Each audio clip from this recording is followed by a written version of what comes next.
बसंत पंचमी है, भगवान देवाधिदेव महादेव का आज बसंती पुष्प से सरसों का जो फूल होता है 108 सरसों के पुष्प से भगवान शंकर का श्रृंगार किया जाता है या शिव को समर्पित किया जाता है।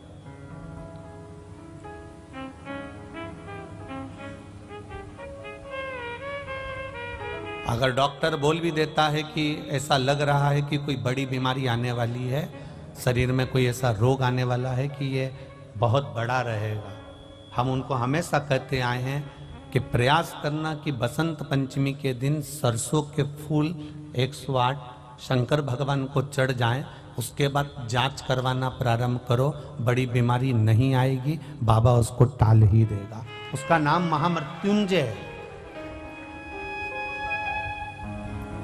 उसका नाम ही महामृत्युंजय। और हमने पहले भी बैतूल की कथा में कहा था कि सरसों का जो पुष्प होता है, कोई आप कार्य करने के लिए जा रहे हो, कोई ठेकेदारी करने के लिए जा रहे हो, उसमें भी सरसों का पुष्प देवाधिदेव महादेव के लिए बहुत प्रबल होता है,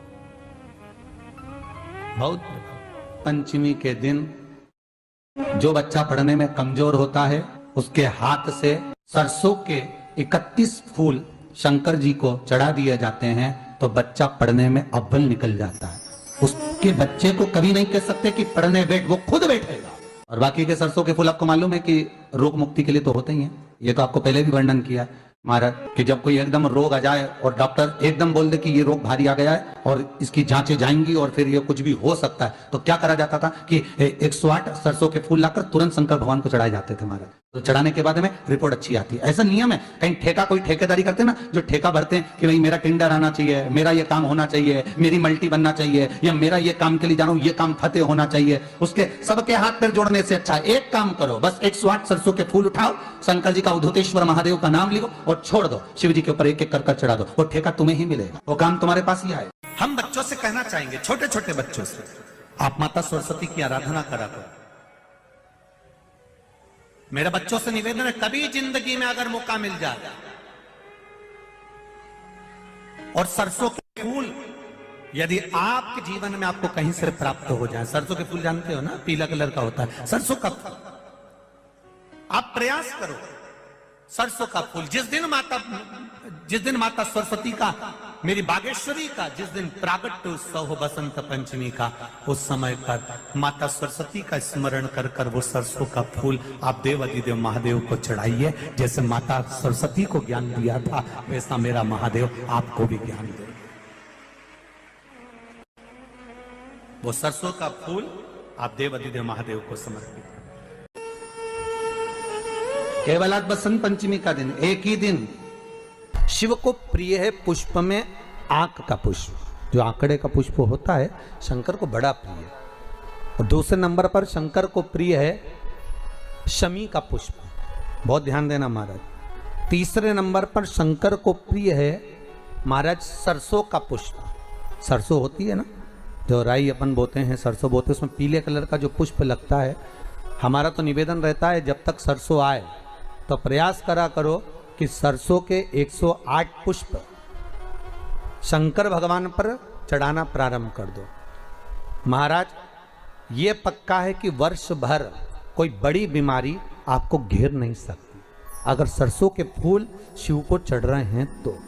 और प्रयास करना कि सरसों का जो पुष्प होता है, सरसों का जो फूल होता है महाराज, अगर कोई व्यक्ति को किडनी या लीवर से जुड़ी हुई कोई तकलीफ होती है या किसी व्यक्ति का एक्सीडेंट हो गया होता है और उसका कोई अंग रह गया हो, कोई शरीर का कोई भाग रह गया और वो काम नहीं कर रहा हो, जैसे किसी के पांव रह जाते हैं एक्सीडेंट के बाद, किसी का हाथ रह जाता है, या कोई अंग काम नहीं कर रहा हो, वहाँ ब्लड पहुँच नहीं रहा हो, वो जगह एकदम सुन्न हो गई हो, खाली पड़ गई हो, तो उसके लिए शिव महापुराण की कथा कहती है कि सरसों के पुष्प 11 शंकर जी के राइट भाग में, जहाँ शिव जी के गण दरवाजे के द्वारपाल मणिभद्र जिस जगह पर निवास करते हैं, कौन निवास करते हैं?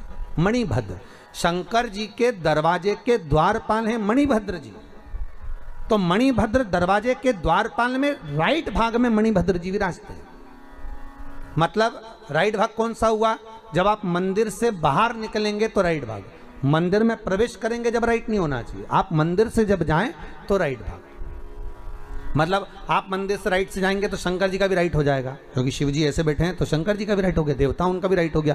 तो राइट भाग सीधा हाथ मणिभद्र जी का स्थान। 11 सरसों के पुष्प मणिभद्र के उस द्वार पर आप रख दीजिए, और मणिभद्र के द्वार पर रखकर अंदर जाकर 108 वापिस जब आप बाहर निकल रहे हैं, ये पुष्प आप रखने के बाद एक बार बाहर जाएंगे, फिर वापिस आएंगे मणिभद्र के रखने के बाद, और अंदर जाकर 108 सरसों के पुष्प शंकर को समर्पित करेंगे महाराज। उस सरसों के पुष्प जो शिव जी को आप समर्पित कर रहे हैं उसको वापिस लेकर आएंगे, श्री शिवाय नमस्तुभ्यम बोलकर उस सरसों के पुष्प को महाराज सरसों के तेल की बोतल में उसको डाल लीजिए। शंकर भगवान को किसी भी प्रदोष में शाम के समय प्रदोष काल में उस तेल को वापस ले जाकर चढ़ा दीजिए शिव जी को, उसको वापस लेकर आ जाइए। उस तेल का प्रयोग आप नाभि में डालिए, और जो शरीर काम नहीं कर रहा उस स्थान पर कम से कम 15 दिन 20 दिन तक उसकी मालिश करना प्रारंभ करिए।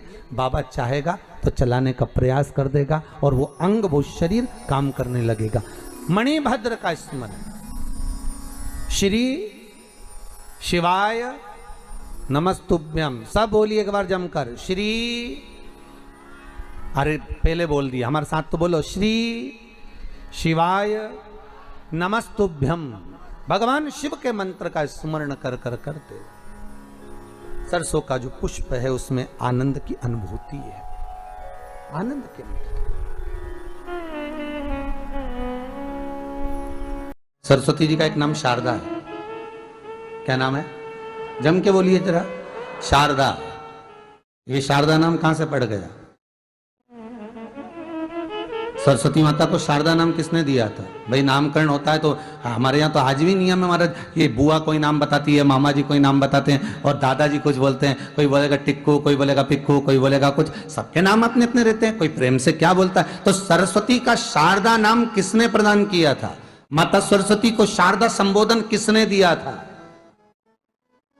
माता सरस्वती को शारदा का संबोधन किस समय पर प्रदान किया गया था?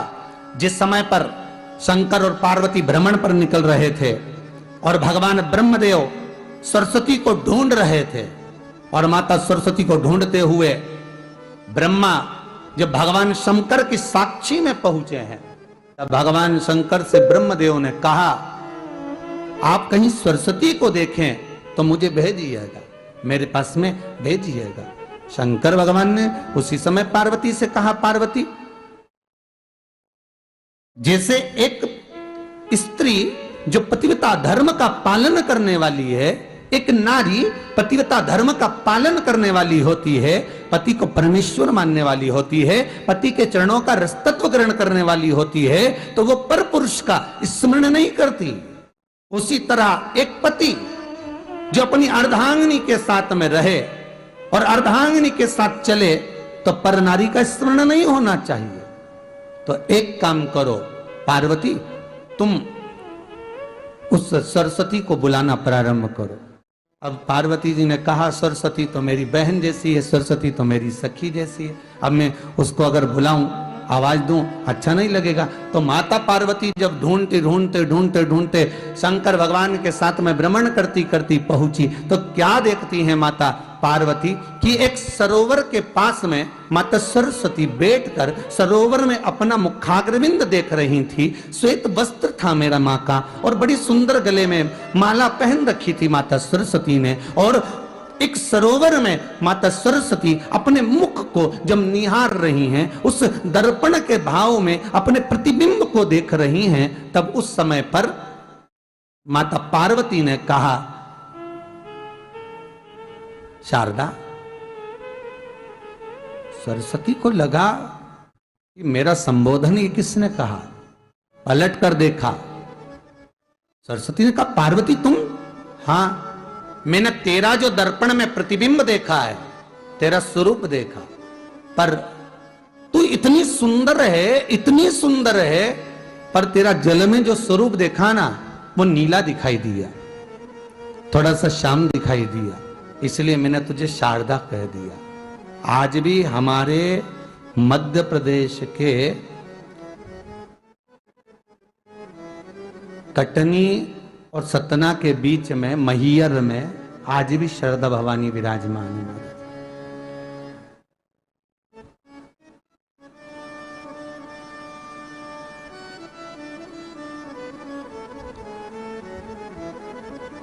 धार जिले में जाएंगे तो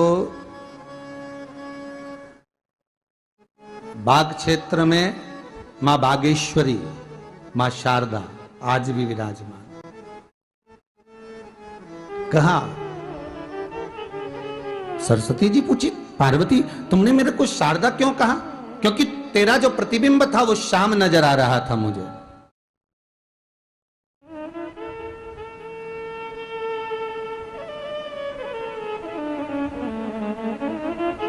उस प्रतिबिंब को देखकर मैंने तुझे शारदा का संबोधन दिया। तुम्हें ब्रह्मा जी बुला रहे हैं। सरस्वती ने कहा,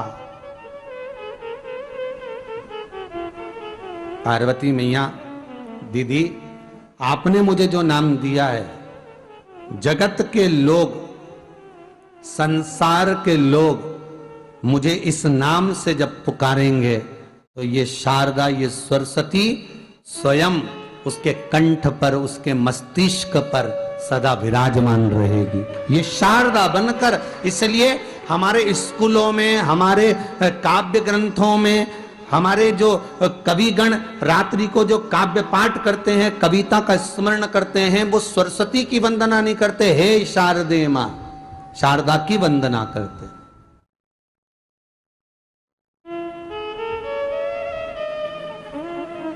कभी आपसे कोई पूछ ले कि शारदा नाम पार्वती सरस्वती का कब पड़ा, तो आप बता सकते हैं कि ये माता शारदा नाम कोई सहज नहीं है। मां ढूंढने के लिए जब निकली, ब्रह्मदेव के कहने पर भगवान शिव के साथ भ्रमण करती। नाम का उच्चारण कोई सहज नहीं होता। कोई देखता होगा, दादाजी ने अगर किसी का नाम कुछ रखा है तो कुछ सोच के रखा होगा, पिताजी ने अगर कुछ रखा है तो उसके मन में कुछ आया होगा तो रखा होगा, मम्मी ने अगर कोई नाम रखा है तो उसने कोई विचार कर कर रखा होगा। कोई नाम अगर किसी का रखा जाता है तो उसके अनुकूल रखा जाता है कि हो सकता है कि वो नाम की क्या उसके मन में चल रहा होगा।